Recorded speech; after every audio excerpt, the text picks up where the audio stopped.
Hi friends, இன்றைக்கி நம்ம ஒரு சூப்பரான ஸ்டோரி பார்க்கலாம். நம்ம வாழ்க்கையில் ஒரு கட்டத்தில் நமக்கு யாரும் உதவி பண்ண மாட்டேங்கிறாங்கன்னு நினைக்கிறீங்களா? இல்லை, நமக்கு யாராவது உதவி பண்ணால் நெக்ஸ்ட் ஸ்டேஜுக்கு போகலான்னு நினச்சி வெயிட் பண்ணிகிட்ருக்கீங்களா? இந்த பதிவு உங்களுக்கு தான். இதை ஒரு சின்ன கதை மூலமாக பார்க்கலாம். ஒரு ஊரில் ஒரு சன்னியாசி ஒருத்தர் காட்டு பக்கமாக நடந்து போகிறாரு. அப்படி அவர் நடந்து போகும்போது ஒரு நரி அடிபட்டு நடக்க முடியாமல் இருக்குது. ஆனால் பக்கத்தில் நிறைய எலும்பு துண்டுகள் இருந்துச்சு. நரியும் அடிபட்டு இருந்தாலும் பார்க்க நல்லா தெளிவாக கொழு கொழுன்னு தான் இருந்துச்சு.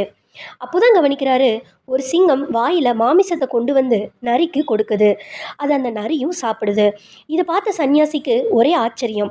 அவர் யோசிக்கிறாரு, நரிக்கே சிங்கம் உதவி பண்ணுறப்போ நான் ஒரு சன்னியாசி, எனக்கும் யாராவது உதவி பண்ணாங்கன்னு ஆசைப்பட்டு ஒரு மரத்துக்கு அடியில் போய் உக்காந்துக்கிறாரு.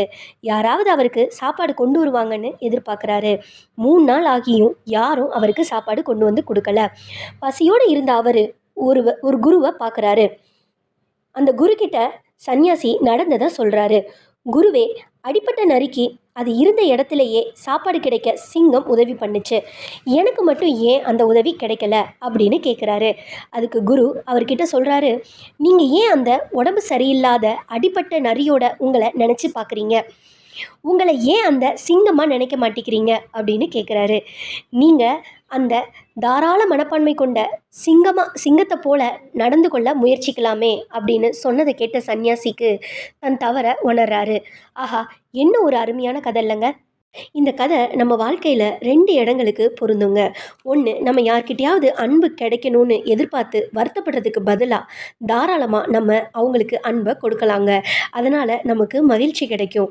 2வது, யார்கிட்டையாவது இருந்து உதவி கிடைக்கணும்னு எதிர்பார்க்குற குணத்தை தள்ளி வச்சுட்டு நம்மளால் யாருக்காவது உதவி பண்ண முடிஞ்சால் சந்தோஷமாக அதை பண்ணுங்க. இதனால் நமக்கு நிம்மதி கிடைக்குங்க. சிம்பிளாக சொல்லணுன்னா, மகிழ்ச்சி கிடைக்க அன்பை கொடுங்க, எதிர்பார்க்காதீங்க.